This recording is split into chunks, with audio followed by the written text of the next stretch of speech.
सारे व्यूवर्स, हमारी खुशनसीबी है कि आज रूप मीडिया जो है एक ऐसे स्टार को मुतारफ़ करा रहा है, उनसे बातचीत कर रहा है जो कुवैत में दूसरी बार आए हैं। किसी तारीफ़ के मोहताज नहीं, भूमिया हमारे दरमियान मौजूद हैं। वेलकम सर, आप कुवैत तशरीफ़ लाए। Thank you for having me. Kuwait में ये मुझे दूसरी बार आने का मौका मिल रहा है, बहुत अच्छा लग रहा है। पहली जब मैं आया था तो मुझे कुछ अंदाज़ा नहीं था कि किस हद तक यहाँ पर अपने देसी कम्युनिटी है, पाकिस्तानी, इंडियन, और अब दोबारा आने का मौका मिल रहा है तो बहुत एक्साइटमेंट है।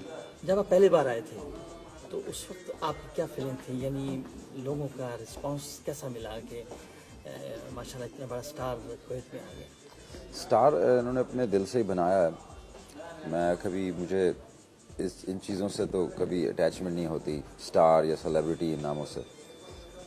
अटैचमेंट मुझे अपने लोगों से, अपनी कम्युनिटी से, अपनी ज़बान से, अपने कल्चर से, जी। और वही चीज़ खींच के यहाँ ले आती है, और उनका प्यार है जो मुझे दोबारा ले आया, और बहुत अच्छा लग रहा है। आप जब पहले वहाँ आए थे कुवैत में, क्या अंदाज़ा था कि बेशक एक अरब मुल्क है, अरबी ज़बान बोली जाती है, एक जहन में कुछ खाका तो होगा आपके जहन में? जी हाँ, मुझे लगता नहीं था कि यहाँ पर उर्दू बोली जाती है, पंजाबी बोली जाती है,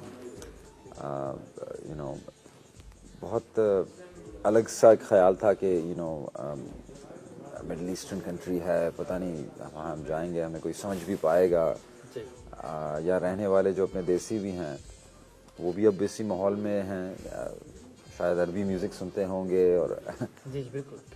अच्छा, आप चूँकि अमेरिका में, आप पाकिस्तान पैदा हुए? जी हाँ, पैदाइश कराची की है। डैडी नाम भी कोई और है या सिर्फ यही? मुझे रॉजर के नाम से, मुझे बचपन में, आर्टिस्ट के नाम से तो बोहेमिया के नाम से मम्मा जानते हैं। राजा कहती हैं? जी हाँ। अच्छा। और माम का ताल्लुक कराची से था, और डैडी जो है वो लाहौर की साइड से थे। तो और फिर बचपने में मैं कैलिफोर्निया चले गया, लेकिन मेरी टीनेज बचपना जो है 5, 6, 7 साल की उम्र तक कराची में, ठीक है। और उसके बाद 13, 14 साल की उम्र तक मैंने पेशावर में स्कूलिंग की है वहाँ। अच्छा, तो ज़ुबानें तो फिर काफ़ी आती होंगी आपको, पश्तो भी आती होगी? नहीं, अब तो मतलब इतनी नहीं सीख पाए, वहाँ पर कुछ ही साल गुजरे थे। कुछ लाहौर के बारे में बताएं कि आप लाहौर में कितना सा रहे और वहाँ की। पर्सनली मेरे जो डैड की साइड है वो लाहौर से, और तो बचपना में जब मैंने विज़िट किया तो मैं तो बहुत छोटा था, और रिसेंट जो मेरा एक्सपीरियंस रहा है लाहौर का, वो जब मुझे मेरे म्यूज़िक ने ये इस मकाम पे पहुंचाया, ये मौका दिया, जब चाहने वालों ने उसको लाइक किया तो मुझे दोबारा इनवाइट किया गया, और बड़ा अजीब लगा, क्योंकि मैं वही सड़कें जहाँ पर मैं नंगे पाँव थोड़ा घूमा ऐसे बच्चों की तरह, वहाँ पर जब मुझे बुलाया गया और हज़ारों में आवाम आई देखने और सुनने, और वो उन्होंने जो चाहत दी, तो it's like a dream, it's like मतलब उस चीज़ को आप कभी भूल नहीं सकते या बता नहीं सकते कि वो क्या चीज़ है। वो वो अल्लाह की देन है जो इस आर्टिस्ट के पास है। वो हमारे में ये नहीं कि भाई हमने कोई बहुत कुछ किया, करने वाले सब कोशिश करते हैं, लेकिन ये है कि ये किस्मत है, और उसी प्यार ने मुझे लाहौर में खींच लाया है। वो उसी प्यार ने मुझे फिर दोबारा कराची भी मैंने विज़िट किया, कराची में जो कोक स्टूडियो की रिकॉर्डिंग के लिए मुझे इनवाइट किया गया। तो वो चीज़ें जो हैं, तो मतलब मैं आपको बता रहा हूँ कि बचपना पाकिस्तान से जब मैं निकला हूँ तो कभी सोचा नहीं था कि मेरी वापसी जो है वो इस तरीके से इस्तकबाल होगा। So that was मतलब it's a dream, it's a opportunity। अब मैं उस चीज़ को एक प्राउडली मैं अपने आप को वो लेके सारी दुनिया में घूमता हूँ, और जो पाकिस्तान में रहने वाले बच्चे हैं, जो कराची में पढ़े या कहीं भी पाकिस्तान में बड़े हुए हैं, या पेशावर में पढ़े हैं, और या उनके लिए ये एक वो जब मुझे देखते हैं, अगर वो अब इस वक्त लाहौर की गलियों में हैं या स्कूल जा रहे हैं पेशावर में या बस में बैठे हैं कराची में, और उनको लग रहा है कि यार ज़िंदगी तो मतलब बड़ी स्ट्रगल है यार, मैं कैसे, लेकिन वो मेरी तस्वीर देख सकते हैं, मुझे स्टेज पे देख सकते हैं, मुझे इंडिया में देखते हैं बॉलीवुड स्टार्स के साथ, मुझे देखते हैं कैलिफोर्निया में, मुझे देखते हैं कुवैत में, तो उन बच्चों को पता है कि यार ये भी यहाँ से गया है, और अगर ये कर सकता है तो मैं भी कर सकता हूँ।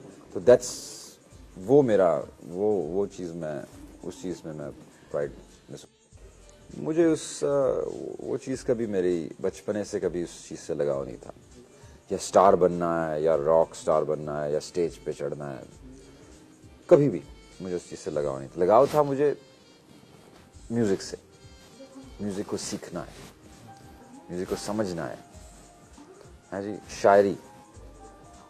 और फिर जब इस चीज़ को मैंने समझ लिया तो अब मैं कैसे इस चीज़ को यूज़ करूं, मैं कैसे अब म्यूज़िक के थ्रू, जो कि माइकल जैक्सन ने भी किया, उन्होंने अपनी ज़बान में किया, उन्होंने आपको अपने ख्यालात बताए, मैं कैसे म्यूज़िक को यूज़ करके आपको अपने ख्यालात बताऊं। मैं तो माइकल जैक्सन नहीं, मैं तो कैलिफोर्निया का मेरे मतलब का इंसान नहीं, मैं तो एक पाकिस्तानी बच्चा हूँ, मैं तो एक देसी बच्चा हूँ, तो मैं I'm a trend setter, I don't follow trend, I set trend. तो आज की डेट में आप देखें जो ट्रेंड है रैप म्यूज़िक का, जो पंजाबी में हिंदी में हो रहा है, उस चीज़ में मैं फ़ख्र महसूस करता हूँ कि वो चीज़ मैंने एक बचपन में घर में बैठ के एक पेन लेके पेपर लेके स्टार्ट की 2002-2003 में।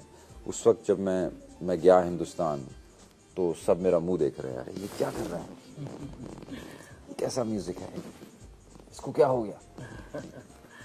और अब मैं जब जाता हूँ तो आप बॉलीवुड की एक मूवी नहीं सुन सकते जिसके अंदर रैप ना हो।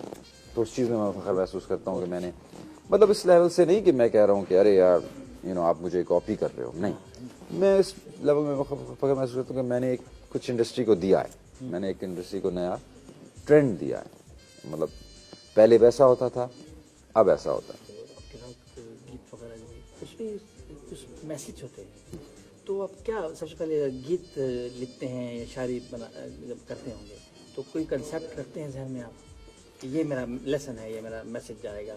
जी हाँ, काफ़ी फैंस मेरा म्यूज़िक लाइक करते हैं। गाना मेरा कभी मुंडिया नू गीत मेरे याद जिमें स्कूल दी किताब, तो ऐसी चीज़ें ज़्यादातर ऑटोमेटिकली होती हैं।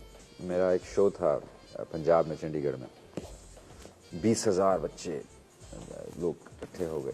वहाँ से पेरेंट्स आए, एक मैडम आई, कहने लगी यार राजे, हमारे जो बच्चे हैं ये तो तेरे गाने ऐसे पढ़ते हैं जैसे स्कूल की किताब है। उसी पे मैंने वो कोक स्टूडियो में कराची में जो गाना पेश किया कि मुंडिया नू गीत मेरे याद जिन्हें स्कूल दी किताब। तो वो कॉन्सेप्ट जो है एज अ शायर, आपको कोई भी जो आर्टिस्ट होता है वो जगह पेंटिंग बनाना मांगता है तो उसको हर जगह पेंटिंग ही नजर आती है, वो कहता है मैं इसकी पेंटिंग बना सकता हूँ, ये इसकी बना सकता हूँ। कोई फोटोग्राफर होता है उसको हर जगह तस्वीरें नजर आती हैं यार ये। तो अब एज अ शायर मुझे वही चीज़ सुनाई देती है। उन्होंने मुझे कहा यार मेरे बच्चे जो हैं वो ऐसे पढ़ते हैं जैसे स्कूल की किताब है, तो उसी पे फिर गाना बन गया कि मुड़िया नू गीत मेरे याद जिमें स्कूल। तो कॉन्सेप्ट जो है वो एज अ शायर वो कभी ख़त्म नहीं होते। और मुझसे लोग काफ़ी पूछते हैं यार आपको कौन सा गाना बहुत पसंद है अपना। मैं उनको कहता हूँ जिस दिन मैं वो गाना लिख लूँगा जो मुझे बहुत पसंद है तो मैं अगला कोई गाना नहीं लिखूँगा। सही बात, बहुत अच्छी बात। ये शादी वादी हो गई है या करनी? शादी इंशाल्लाह इस साल, मैं कहने लगा था अगले साल, अब 2015 2015 तो हो चुकी है। जी जी। इस हद तक तो हमें अंदाज़ा नहीं होता टाइम्स का। तो यानी कि इस साल अगर आपकी दुआ है तो इस साल कोशिश है कि करें शादी। मेन कंपनी कॉन्सर्ज है जिन्होंने ये इवेंट किया है, जिन्होंने मुझे सबसे पहले भी उन्होंने मुझे कुवैत में इनवाइट किया था, ब्रदर उमर जो कि हेड करते हैं टीम को। माशाल्लाह बहुत अच्छी टीम है और वो काफ़ी और भी बढ़िया बहुत अच्छे इवेंट्स लेके आ रहे हैं और आपके लिए। उन्होंने मुझे पहले इवेंट किया, मैं इवेंट इनवाइट किया था, उन्होंने मुझे दोबारा मौका दिया, उमर भाई ने और कॉन्सर्ज इवेंट्स ने। मेरी जो इंडिया बेस्ड टीम है जो कॉन्सर्ज के साथ काम कर रही है वो है वॉइस इवेंट्स के साथ मैं पिछले 6-7-8 सालों से ही इंडिया में हम इवेंट्स कर रहे हैं। तो अब concierge events of Kuwait and voice events of India दोनों मिलके ये इवेंट आपके लिए पेश कर रहे हैं। और ये मैं इनको ऐसे मैनेजमेंट और ये सब नाम नहीं देना चाहता, मेरे लिए ये भाई हैं जो हम सब मिलजुल के ही कर रहे हैं। जो उनका काम और मेरे काम में मैं समझता हूँ कोई इतना डिफरेंस नहीं है। मेरा काम है स्टेज पर चढ़ना, उनका काम है बाकी का काम संभालना। हाँ बिल्कुल। और हम सब मिलजुल के ये कोशिश कर रहे हैं और ये मैं समझता हूँ कि बड़ी अच्छी चीज़ है। जैसा कि मैंने आपको कहा, अवेयरनेस बहुत कम होती है। हमें वहाँ बैठे नहीं पता कुवैत में क्या हो रहा है, कुवैत को पता नहीं इंडिया में क्या हो रहा है। तो अब ये लोग मिलजुल के जो एक्टिविटीज़ कर रहे हैं, इवेंट्स कर रहे हैं, इससे कम्युनिटी के अंदर सोशल इन्वॉल्वमेंट बहुत ज़्यादा होगी। अपनी पाकिस्तानी और इंडियन कम्युनिटी के अंदर ये बहुत अच्छी चीज़ है। वॉइस इवेंट्स इंडिया को रिप्रेजेंट कर रही है। कॉन्सर्ट इवेंट्स में काफ़ी भाई जो हैं वो पाकिस्तान से हैं। तो हम मिलजुल के ये कर रहे हैं और मैं समझता हूँ ये यूथ के लिए और ये फ्यूचर के लिए बहुत अच्छी चीज़ है। साथ साथ कंपनीज जो हमारी सपोर्ट कर रही हैं, पायनियर, ओलंपस, ये सारी स्पॉन्सर्स हैं, मैं इन लोगों का थैंक यू कहना चाहता हूँ। और ऑफ कोर्स कुवैत अपडेट जिन्होंने हमारे पहले इवेंट को भी सपोर्ट किया और वो कर रहे हैं। तो ये एक मिलजुल के एफर्ट है, टीम की तरह एफर्ट है। क्या मैसेज देंगे आप अपने यूथ को? पर्सनली आई थिंक यूथ के लिए मैसेज जो है वो प्लीज़ इस चीज़ के अंदर आप इन्वॉल्वमेंट जो है वो पर्सनली करें। आपको बहुत सी जगह आपको चीज़ें पढ़ने को मिलेंगी, न्यूज़ में, मीडिया में, पॉलिटिक्स में, जिसमें आपके बारे में आपको बताया जाएगा, दूसरों के बारे में आपको बताया जाएगा, आपके नेबर्स के बारे में आपको बताया जाएगा, जिन लोगों को आप नहीं जानते। मैं चाहूँगा कि आप उन चीज़ों को, ठीक है तवज्जो देना ज़रूरी है, लेकिन पर्सनली प्लीज़ इन्वॉल्व होना। अभी जो एफर्ट है, अभी मैं अगर पाकिस्तान की मेरी पैदाइश है, मैं अमेरिका में रहा हूँ, लेकिन मैं 90% ऑफ म्यूज़िक जो है वो मैं इंडिया में कर रहा हूँ। और जो मुझे प्यार मोहब्बत जो इंडिया में मिलती है वो चीज़ मैं ये दिखाना चाहता हूँ अपनी कम्युनिटी को। इसी तरीके से आप काफ़ी जो इंडियन आर्टिस्ट हैं उन लोगों को इस हद तक मतलब प्यार और फैंस हैं उनके पाकिस्तान में भी। तो ये म्यूज़िक जो चीज़ है उसके कोई बॉर्डर्स नहीं होते। म्यूज़िक जो चीज़ है उसकी कोई सरहदें नहीं होती। ये चीज़ जो है ये प्यार और इमोशनल पे बेस्ड है। और अगर आप पीछे चले जाएं तो हमारा जो कल्चर, हमारा जो म्यूज़िक है वो एक पीछे जाके मैं समझता हूँ कि मतलब अगर लाहौर ना होता तो बॉलीवुड ना होता। आज की डेट में भी जितने बड़ी म्यूज़िक हाउसेस हैं, जितने बड़े प्रोडक्शन हाउसेस हैं, उनके अगर आप पीछे चले जाएं तो जो बॉलीवुड की जो मेजर टीम है वो सब लाहौर से निकली है। ये आपको अगर बच्चों को पता नहीं है तो आप जाके ये रिसर्च करें।